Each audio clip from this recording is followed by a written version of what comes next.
మన the joker Trump, the ring master Putin and Bharat as usual the profit maker అని చెప్పి ఓ ముచ్చట నడుస్తుంది. ఏందనంటే ఒక చిన్న సెంటిమెంట్ ఏందనంటే ఈ ముచ్చట నేను ఎందుకు తీసుకోవాల్సి వచ్చిందనంటే రష్యా అతి భయంకరమైన యుద్ధ నౌక ద కోల్డ్ వార్ ఒకటి ఉంటుంది అనమాట. కోల్డ్ వార్లో తిరిగిన ఒక న్యూక్లియర్ వార్షిప్ అది అలా బయటికి వెళ్ళింది అని అంటే ఒక కేజీబీ నుంచి వచ్చిన ఒక పర్సన్ పుతిన్ మళ్ళా రష్యాని గ్రేట్ చేయనికే కలగన్నాడు అనేది ఒక నినాదం మొదలైంది ప్రపంచ స్థాయిలో. Vladimir Putin mission is to make Russia great again. Russia తన కోల్పోయిన ఎంపైర్ని మళ్ళొకసారి తిరిగి పునః స్థాపించాలనే ప్రయత్నం మొదలెట్టిందా అని అంటే ఎస్ అని చెప్తున్నారు. ఎస్ అని చెప్పినప్పుడు ఆడ ఈడ కొంతమంది జోకర్లు దొరుకుతారు కదా, ఆ జోకర్లను కూడా బుట్టలేసుకొనే పోవాల్సి వస్తుంది. అందులో పెద్ద జోకర్ ఎవరు దొరికిర్రు అని అంటే ఇగో మన జోకర్ ట్రంప్. పుతిన్ ఒకప్పుడు స్పై ఉండే ఫ్రెండ్స్. ఇన్ఫ్యాక్ట్ ఇవాళ వరల్డ్ చెస్ ప్లేయర్లల్లో అంటే జియోపాలిటిక్స్ చెస్ ప్లేయర్లల్లో మనోడు కీలక పాత్ర పోషిస్తున్నాడు. అమెరికా యొక్క మోనోపలిని అంతం చేసే ఒక కీలక పాత్ర పోషిస్తున్నారు. ఆ పాత్రల ఇన్ఫ్యాక్ట్ క్యాటలిస్ట్ అయి దాని తర్వాత నేతృత్వం వహిస్తుందే మన భారత్. ఏదైతే సోవియట్ యూనియన్ కొలాప్స్ అయిందో అదొక బిగ్గెస్ట్ పొలిటికల్ డిజాస్టర్ అని చెప్పి ఆనాడు పుతిన్ మాట్లాడాడు. ఆయన ప్రమాణం తిన్నాడు, తర్వాత మాస్కోని నేను అమెరికా పెత్తందారులు ఆర్ అమెరికా యొక్క పెత్తనానికి తల వంచనీయా అని ప్రమాణం చేసి మరీ ప్రెసిడెంట్ అయ్యిండు. దాని తర్వాత క్రీమియాని సైలెంట్గా తీసుకున్నాడు, సిరియాని బాంబ్ చేసిండు, కెమికల్ కాక్టైల్స్ కలిపిండు తన దుష్మన్లకు. స్టార్బక్ లాక్టేస్ కంటే కూడా చాలా టేస్టీగా ఒక్కొక్కడిని ఏరుకుంటూ వచ్చిండు. ఏదైతే ప్రపంచం ట్రంప్ కార్డ్ అని చెప్పి పెద్దన్న పాత్ర పోషిస్తానన్న ట్రంప్ ద జోకర్ని కూడా ప్రపంచానికి పరిచయం చేసింది వ్లాదిమిర్ పుతినే. దాని తర్వాత ఒక ఆట మొదలైంది. ఏందనంటే అబ్రకదబ్రా, ఓ గ్రేటెస్ట్ ట్రిక్ ఏంది అని అంటే డొనాల్డ్ టీటా ట్రంప్ మొదలైండు. The art of deal man. ఏంది రాబోయే అంటే కెమెరాల ముంగట నాచ్ మేరీ నాచ్ అని చెప్పి డ్యాన్స్ ఆడతాడు చూడు, గట్లా వస్తాడు ఎవడు అని అంటే అబ్రకదబ్రా ట్రంప్. పుతిన్తో మాట్లాడిన తర్వాత ఏమని మాట్లాడిండు ఫ్రెండ్స్, ఇక భారత్ రష్యా నుంచి ఆయిల్ కొనది అని చెప్పిండు. No more oil from Russia అని చెప్పిండు. దాని తర్వాత ఇంకో 5% డిస్కౌంటెడ్ రేట్కి భారత్ రష్యా నుంచి ఆయిల్ కొనుడు మొదలెట్టింది. పుతిన్ మంచిగా ఛాయ్ చుస్కీ తీసుకుంటా కూడా ఆడ నవ్వుతున్నాడు. ఈడకేని మన దేశ ప్రధాని నరేంద్రుడు కూడా ఛాయ్కి చుస్కీ తీసుకుంటా నవ్వుతున్నాడు.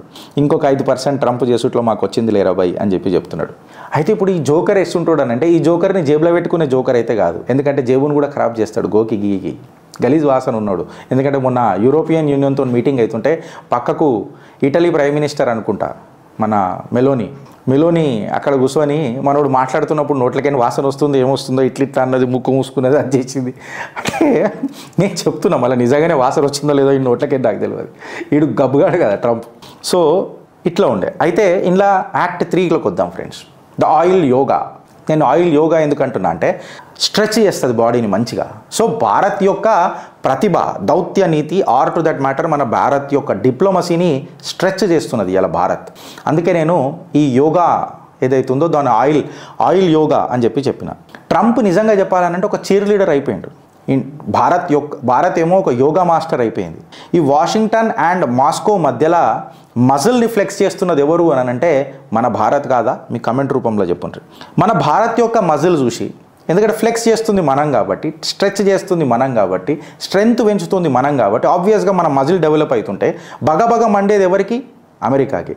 టారిఫ్స్ల రూపంలో శాంక్షన్స్ పెట్టే ప్రయత్నం చేస్తున్నాడు. భారత్ కూడా ఘాటైన జవాబు ఇచ్చింది. ఏందనంటే అచ్చా టారిఫ్ వేసినావా, ద జోకర్ ట్రంప్ టారిఫ్ వేసినావా, సరే నేను నా మ్యాంగోలు రష్యాకి అమ్ముతా, అమెరికాకి అమ్మ అని చెప్పి సీదోవే. రష్యా వాళ్ళు ఇంకొక ఆఫర్ కూడా ఇచ్చారు మనకు. మ్యాంగోస్ ఏం మజా వస్తుంటుంది, మంచిగా బాస్మతి రైస్ కూడా వంపు, మీ ఫార్మా కూడా వంపు, అరే ఇన్ఫ్యాక్ట్ నీ బాలీవుడ్ డివిడీలు కూడా వంపు అని అన్నారు. ఇప్పుడు ట్రంప్ ఏం చూపించినావు? ఆజా నచ్చలే పాట మొదలవుతుంది. ఇప్పుడు వెనకటికి 2021లో $13 బిలియన్ ఉండే భారత్కి ఇంకా రష్యాకి. ఇవాళ $68 బిలియన్, 2025కి $68 బిలియన్ పోయింది. అది ద బ్యాలెన్స్ ఆఫ్ ట్రేడ్ అనేది మీరు అర్థం చేసుకోండి ఫ్రెండ్స్. ఇండియా మెసేజ్ క్లియర్ కట్గా ఉన్నది. అది రష్యా అయినా అది భారత్ అయినా మేము రెసిప్రొకేటివ్గానే ఉంటాము. మీరు మాతో దందా చేస్తే మేము మీతో దందా చేస్తాం, మీరు మమ్మల్ని గెలికితే మిమ్మల్ని గీక్తాం అని చెప్పి క్లియర్ కట్గా ఉన్నారు. ఇంకొక జోక్ నడుస్తుంది జియో పాలిటిక్స్లో ఏంటంటే యూక్రెయిన్ ఇంకా దుర్బిన్ పెట్టుకొని చూస్తుంది, వస్తాడు నారాజు ఈరోజు తెస్తాడు నాకు నేటో మెంబర్షిప్ అని. ఇప్పటిదాకా నేటో మెంబర్షిప్ అనేది ఇంకా రాలే. జెలెన్స్కీ నిజంగా చెప్పాలనంటే the ultimate joker of the century అయిపోయాడు. ప్రతి దేశాలలో బెగ్గింగ్ బౌల్ పట్టుకొని నిలబడ్డాడు జెలెన్స్కీ. తన దేశాన్ని తాకట్టు పెట్టిండు జెలెన్స్కీ. ఇన్ఫ్యాక్ట్ చెప్పాలంటే పాకిస్తాన్ కంటే పెద్ద బిచ్చపొడైండు పాపం జెలెన్స్కీ. ఇదంతా ఎవడి వల్ల అయింది అని అంటే యుఎస్ని నమ్ముకున్నోడు ఎవడు బాగుపడలే. ఎవ్వడు కూడా యుఎస్ని నమ్ముకున్నోడు బాగుపడలే. You take any country, Pakistan నుంచే తీసుకోరాదు, ఇవాళ యూక్రెయిన్ కూడా తీసుకోరాదు. రష్యా ఏదైతే ట్రంప్తో మీటింగ్ అయిందో సెక్యూరిటీ గ్యారంటీస్ ఖచ్చితంగా అడుగుతుంది. రష్యా మాట్లాడిందల్లా ఒకటే, నువ్వు నేటోతో చేతులు కలపకరా భయ్ అని చెప్పింది.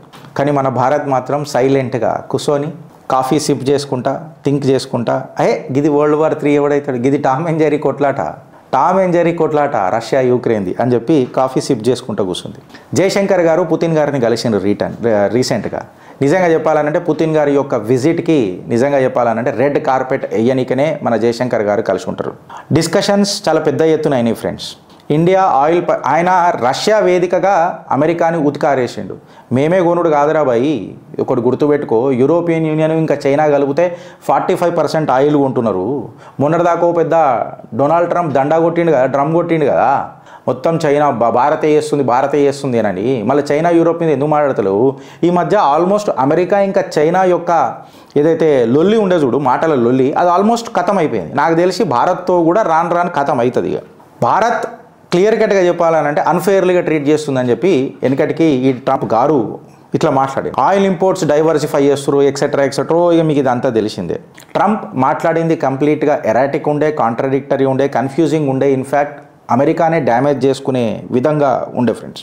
ఇవాళ వాళ్ళ ఆపోజిషన్ వాళ్ళే ట్రంప్ని పచ్చిబూతులు తిడుతున్నారు. మనం తిట్టాల్సిన అవసరం ఏమున్నది? కానీ యుఎస్ ఇండియా పార్ట్నర్షిప్ ఏదైతే ఉండేనో దానికి పెట్రోల్ పోసి బగ్గుమనిపించిండు ట్రంప్ అని చెప్పి అమెరికాలో మాట్లాడుకుంటారు. ఇలా జియో పొలిటిక్ డైనమిక్స్లో మనం చూస్తే ఏదైతే రష్యా యూక్రెయిన్ వార్ ఏదైతే జరిగిందో కన్సెషన్స్కి ట్రంప్ ఎప్పుడు ముంగడికి పోలే. ఇన్ఫ్యాక్ట్ ట్రంపే పీస్ టాక్స్ అని చెప్పి ముంగడికి వచ్చి నిలబడ్డాడు. అమెరికాతో పాటు ఇలా యూరోప్ కూడా ఫ్రస్ట్రేట్ అయిపోయింది ట్రంప్తో చేతులు కలిపినందుకు. బ్రిక్స్ పెత్తనం మొదలైంది. ఇన్ఫ్యాక్ట్ 2026 కల్లా బ్రిక్స్ ఇంకా గట్టి పాత్ర పోషిస్తుంది, గెయినింగ్ స్ట్రెంగ్త్. అండ్ ఫ్రాన్స్ ఇవాళ డైరెక్ట్గా భారత్ యొక్క గ్లోబల్ రోల్ని పొగడకుండా ఆపలేకపోతున్నది. సో భారత్ని ఏ రకంగా ప్రపంచ దేశాలలో 10 సంవత్సరాలల్లో మన ప్రధాని పెట్టిండి అన్నది ఒకసారి మీరు అర్థం చేసుకోండి. ఇలా భారత్ మన స్ట్రాటజిక్ అటానమీని ప్రపంచ స్థాయికి చూపిస్తుంది friends. Whether it may be BRICS or whether it may be Russia or whether it may be Europe or to that matter US. Multipolar వరల్డ్లో భారత్ ఒక కీలక పాత్ర, ఇన్ఫ్యాక్ట్ చెప్పాలంటే సెంటర్ పోల్ అయ్యి నిలబడ్డది ఫ్రెండ్స్. ఇది ఇటు కాగిపోయిందా అని అంటే చాలాసార్లు ఏం మాట్లాడతారంటే ట్రంప్ మాట్లాడినది గంభీరమైన ఆరోపణలు ఉంటాయి. ఏంటంటే భారత్కి మేము అన్డ్యూ ఫేవర్ చేస్తున్నాం అని చెప్పి మాట్లాడతారు. సో ఈ అన్డ్యూ ఫేవర్ అనేది ఏ రకంగా ఉన్నది అని చెప్పి ఒకసారి మనం డేటా తీసుకొని చూస్తే, నేను కేటగిరీ తీసుకున్నా ఫ్రెండ్స్. డేటాది కేటగిరీ గూడ్స్ ట్రేడ్ అగర్ మనం తీసుకొని చూస్తే భారత్ నుంచి అమెరికాకు ఎంత ఎక్స్పోర్ట్ అవుతున్నాయి అని అంటే $85.5 బిలియన్. ఇది నేను మాట్లాడతలేను, స్టాటిస్టియా డేటా తీసుకొని మాట్లాడుతున్నా. అమెరికా నుంచి భారత్కి ఎక్స్పోర్ట్ అవుతున్నది ఆర్ భారత్ ఇంపోర్ట్ చేసుకుంటున్నది ఏంది అని అంటే $41.4 బిలియన్. అంటే ఇండియా సర్ప్లస్ ఉన్నది, ఫేవరబుల్ ఇండియాకు ఉన్నది. ఎంత? $44 బిలియన్ పైసలు భారత్కి ఫేవర్ ఉన్నది. అమెరికా గిరీష్ మళ్ళీ బ్యాలెన్స్ లేదు కదా, అందుకే ట్రంప్ లొలి పెడుతున్నాడు కదా. సబర్ కరో, జరా వెయిట్ కరో. దాని తర్వాత అగ్రిగేట్ గూడ్స్ అండ్ సర్వీసెస్ తీసుకొని మాట్లాడితే నాకు డేటా దొరకలే, అందుకే నేను యాజ్ ఇట్ ఈస్గా పెట్టిన. అందులో కూడా భారత్కు ఒక $36 బిలియన్ దొరుకుతున్నది అని చెప్పి IBEF డేటా చెప్తున్నది. సర్వీస్ ట్రేడ్ నాకు దొరకలే, సో నేను యాజ్ ఇట్ ఈస్గా దాన్ని మొత్తం బ్లాంక్ పెట్టిన ఫ్రెండ్స్.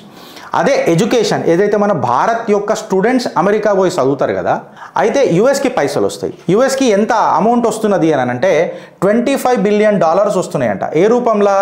$15 బిలియన్ ట్యూషన్ రూపంలో, $10 బిలియన్ లివింగ్ ఎక్స్పెన్సెస్లో వస్తుందట. ఇది నేను మాట్లాడతలేను, Mint especially YouTube channel etcetera వచ్చిన దాంట్లో మాట్లాడుతున్నా. యూట్యూబ్ ఛానళ్ళలో డాటా అథెంటిసిటీ ఏముంటుంది గిరీష్ అని అంటే మింట్ వచ్చిన దాంట్లోకైనా తీసుకున్నా. సో మింట్కి అయితే అక్రిడిషన్ ఉంది కదా ఫ్రెండ్స్, మీ అందరికీ తెలుసు. సో టోటల్గా అమెరికా చెప్పకుండా లబ్ధి పడుతున్న అమౌంట్ ఎంత? $25 బిలియన్. దాని తర్వాత రాయల్టీ అండ్ లైసెన్సింగ్స్ IPs తీసుకొని మాట్లాడితే అందులో కూడా అమెరికా భారత్తో లబ్ధి పొందుతుంది ఎంత అని అంటే $16.3 బిలియన్.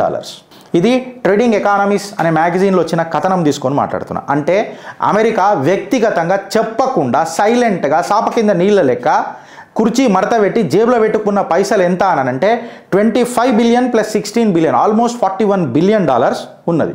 మళ్ళీ డిఫెన్స్ ఇంపోర్ట్స్ కూడా మాట్లాడాలి కదా, అది almost 15 billion over 7 years 2.1 billion per year అని చెప్పి మాట్లాడుతున్నారు.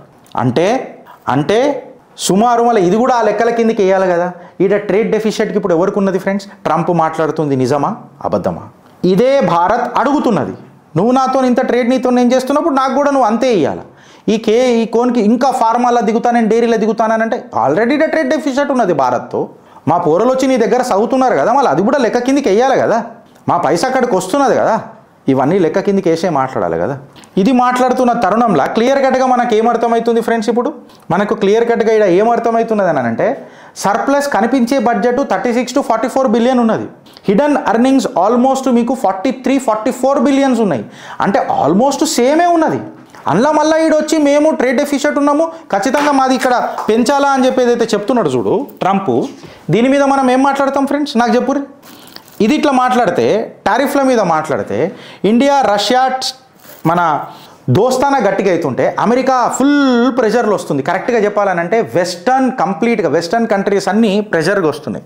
ఇలా భారత్ ఎవరి మీద డిపెండెంట్ లేదు. ఇన్ఫ్యాక్ట్ చెప్పాలంటే బ్యాలెన్స్ చేస్తుంది అన్నిట్లలో. యుఎస్ పాలసీ ట్రంప్ దగ్గర ఏదైతే ఉన్నదో అది కంప్లీట్గా తిత్తరబిత్తరగా ఉన్నది. ఒక స్ట్రాటజిక్ వాల్యూ లేదు. ఇన్ఫ్యాక్ట్ చెప్పాలంటే ఒక క్లారిటీ లేదు. ఇండియా ఒక కీ గ్లోబల్ పవర్గా ఎదుగుతుంటే నా పవరే గ్లోబల్ పవరే బొంగులోది. నా అమ్మ నువ్వేంద్ర నాకు చెప్పేది నా భారతదేశం సూపర్ పవరా కాదని. ప్రతి ఒక్కడు నా భారతదేశాన్ని వచ్చి ఆక్రమించుకోనికే చూసాడు. భారతదేశం ఒకటి దగ్గర పోలే. బికాజ్ మా దగ్గర ఉన్నది మాకు చాలా ఉండే, మీ దగ్గరనే బిచ్చపోలు ఉండే, పెద్ద బిచ్చపోలు ఉండే కాబట్టి మా దగ్గరకు వచ్చింది మీరు. ఇది గుర్తుపెట్టుకోరు ఫస్ట్. ఈ వెస్టర్న్ కంట్రీస్ అంతా ఈ మల్టీపోలర్ డిప్లొమసీ అనేది కుదరదు. ఇన్ఫ్యాక్ట్ చెప్పాలంటే నా భారతే సెంటర్ పోల్ అవుతుంది ఈ డిప్లొమసీలలో. ఇళ్ళల్లో ఏంటంటే మనోడు చెప్తాడు 50% టారిఫ్ వేస్తా భారత్ మీద. ఎవడు? మన తాత ట్రంప్. దీనికి చైనా సడన్గా ఆశ్చర్యచకితంగా భారత్కి సపోర్ట్ చేసుడు మొదలెట్టింది. ఏమన్నదంటే భారత్ డోంట్ వరీ నేను నీకు సపోర్ట్ చేస్తాననగానే బిత్తరైంది. ఇన్ఫ్యాక్ట్ చెప్పాలంటే యుఎస్ కన్ఫ్యూజ్ అయింది. ఈ సర్కస్ యాంగిల్ ఎక్స్టెండ్ అయింది. ఎట్లయిందంటే పుటిన్ రింగ్ మాస్టర్ అట్లనే ఉన్నాడు, ట్రంప్ ద జోకర్ ఇంకా పెద్ద జోకర్ అయిపోయిండు, మోడీ కరెక్ట్గా చూడాలా, భారత్ మనం చూడాలంటే ప్రాఫిట్ మేకర్ అయిపోయినాం. జింగ్పింగ్ ఏదైతే ఉన్నాడో అక్రోబాటిక్ పార్ట్నర్ ఉంటాడు కదా, ఇట్లా మనం జూలా చూగుతాం చూడు, ఈ జూలకి ఇట్లా ఎగురుకుంటా, ఈ జూల నుంచి ఈ జూలకు ఇట్లా ఎగురుకుంటా సర్కస్లో వస్తాం చూడు. మోదీజీ వచ్చేసే చెయ్యి ఇక్కడ ఇచ్చేసే నేను పట్టుకుంటాను ఇట్లా ఎగరంగానే ఇట్లా పట్టుకుంటున్నాడు. అట్లనే జింగ్పింగ్ ఊగగానే ఇట్లా అక్రోబాటిక్ పార్ట్నర్ అంటాడు చూడు. సడన్గా చైనా అక్రోబాటిక్ పార్ట్నర్ అయిపోగానే పిచ్చోళ్ళు అయిపోతుర్రు ప్రపంచ స్థాయిలో జియో పాలిటిక్స్లో. ఈ సర్కస్ ఎక్స్టెండెడ్ యాంగిల్లో ఫ్రెండ్స్ రింగ్ మాస్టర్ ఎవరు, మేము చెప్పింది కరెక్టా రాంగా, పొలిటికల్ జోకర్ ఎవరు, ప్రాఫిట్ మేకర్ ఆబ్వియస్గా భారతే ఉన్నది. సో ఈ బ్యాలెన్స్ ఏదైతే ఉన్నదో ఖచ్చితంగా అమెరికాని కింద పడేస్తుందా పడేయదా? ఒక భారతీయుడు లెక్క మీ గర్జన, మీ గౌరవం, మీ గమన్ కమెంట్ రూపంలో చెప్పురి ఫ్రెండ్స్. భారత్ మాతాకి జై. సబ్స్క్రైబ్ చేసుకోవడం జర మర్చిపోకురి friends. And like and comment ఖచ్చితంగా చేస్తారని చెప్పి ఆశిస్తున్నా. భారత్ మాతాకి జై.